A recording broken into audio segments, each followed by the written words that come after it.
When we talk about breath, it's important to distinguish between air that comes into the body to provide oxygen for our system and the parts of the body that move in order for the air to get into the body. In this video, I'd like to show you a few simple ways to connect to your breath and sense the parts of the body that need to move in order for the air to get into your lungs. Sit comfortably, have your hands on your lap, flip your hands over. When you feel your exhale, close your hands, nice and slow. When you feel your inhale, open your hands.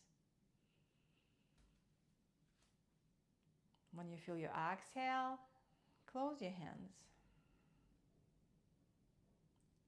When you feel your inhale, open. If it helps, you can close your eyes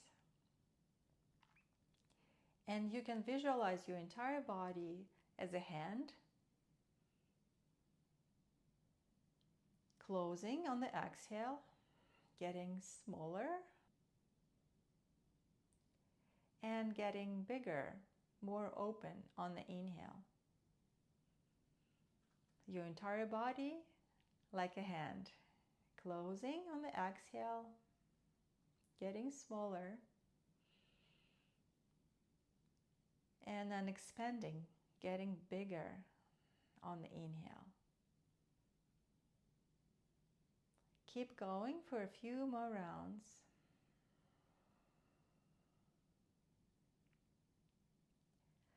Notice how there is a pause at the bottom of the exhale.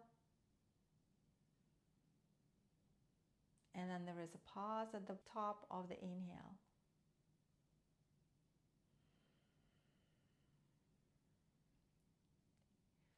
Because we feel our hands really well, I find this is a super helpful and simple way to connect to your breath and actually notice when you exhale and when you inhale.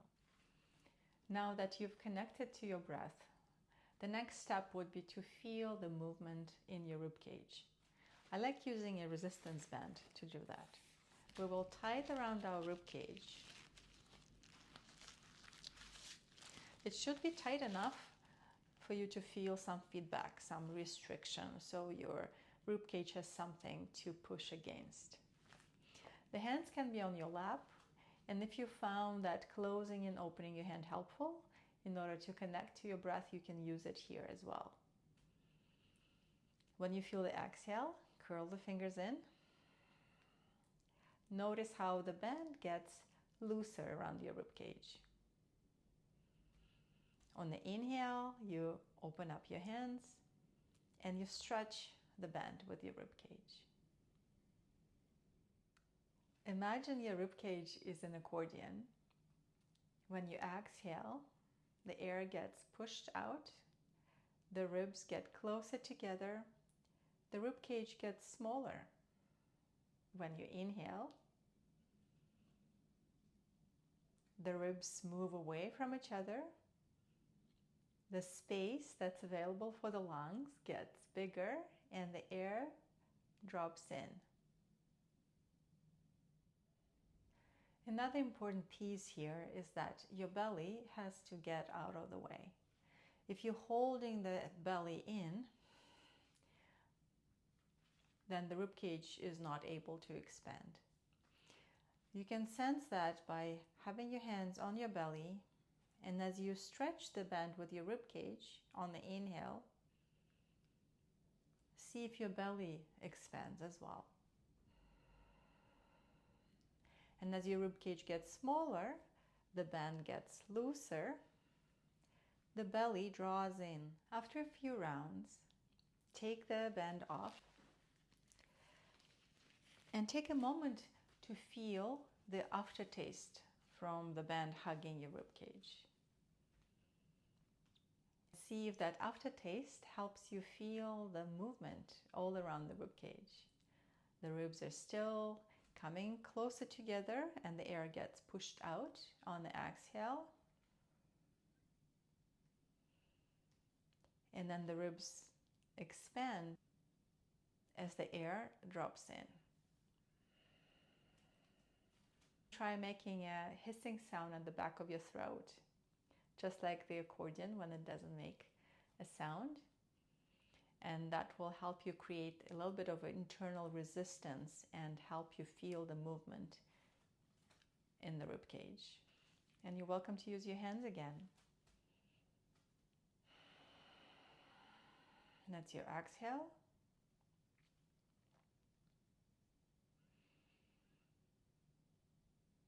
And the inhale.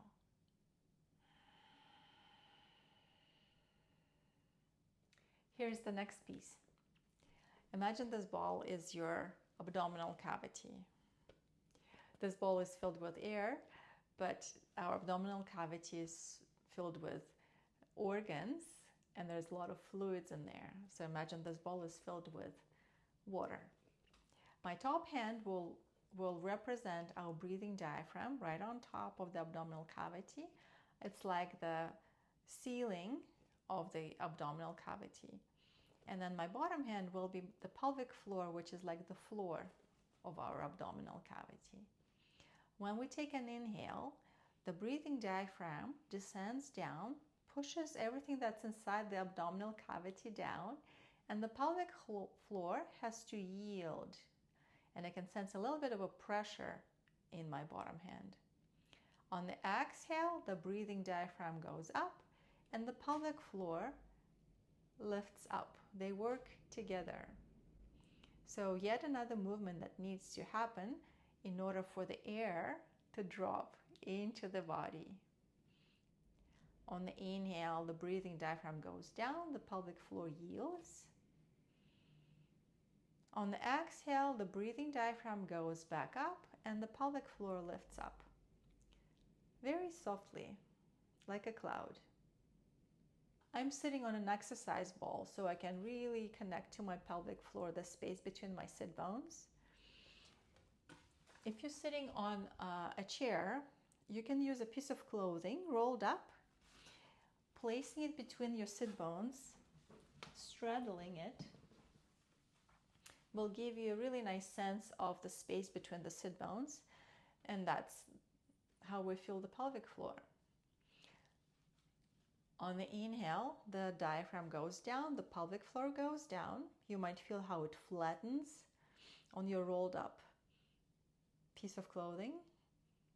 On the exhale, the diaphragm, the breathing diaphragm lifts up and the pelvic floor lifts up softly like a cloud.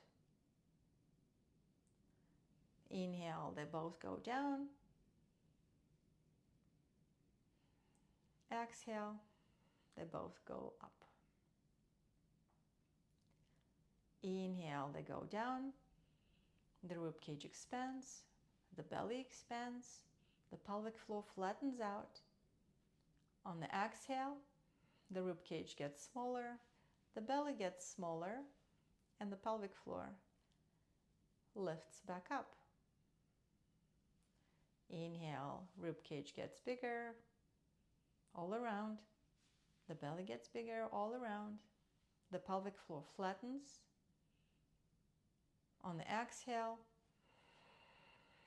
the rib cage gets smaller, the belly gets smaller, the pelvic floor lifts up. I hope you find this breakdown helpful.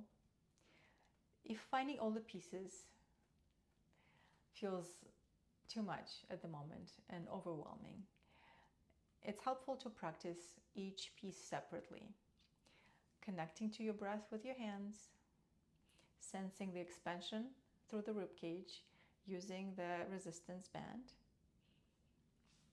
sensing the pelvic floor descending on the inhale, also the gentle movements in your belly, expanding on the inhale, getting smaller on the exhale, and then trying to put all these pieces together.